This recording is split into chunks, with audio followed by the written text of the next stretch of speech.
Well, one of the workplace fundamentals is exercise. Now, what percentage of the population do you think actually exercises at home? Like, I know we talk about it, and some people go for a walk and the like, but I don't have a number for you either. But if you just look around your workplace, you get a pretty good indication of how well people look after themselves.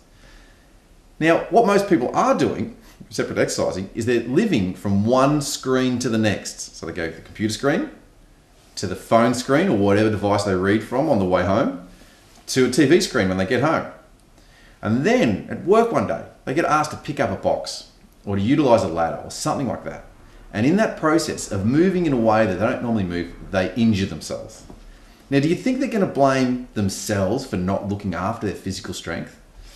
No, they blame the size of the box, how heavy it was, the height of the ladder, the fact that management even asked them to do that. It's someone else's job. So if you as a manager or employer are going to get blamed for somebody injuring themselves, then you might as well take responsibility and just handle both ends of it, right? And just go, hang on, what are we meant to do? Exercise with everybody? Well, at some level, yes. Like if you look back in the 80s, there was footage of, regularly, it would pop up on the news, footage of entire Japanese workforces exercising in these massive aerobic sessions before they began the shift. And we laughed. I 100% laughed because it was just so robotic. It was just this mass production of exercise. And the truth is that's not necessarily a match for most cultures that work there.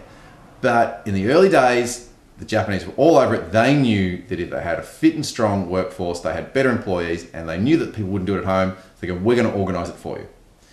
So now, many, many years later, 30 years later, as the rest of the world realizes that they're onto something, we are now solving that same issue with a whole lot of different workshops and options and sessions on all different things. But we're taking responsibility for exercise in the workplace, knowing that there's a direct correlation to the health and the productivity and absenteeism. But not only that, morale. People love moving together because you can only have the mood you're in. If you've got an issue with people's mood at the workplace, your mood's directly linked to the way you move your body. If your body's moving all crazy, you can't help but be happy. And if it just sits, that's the mood you've got. So as soon as people move together, they move their moods together.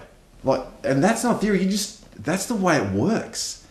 And so there's such value in this fundamental of exercise. It's just a matter of how long it takes people to really switch on and just grab hold of it. If you're going to get blamed for it, you might as well take responsibility for it in the workplace.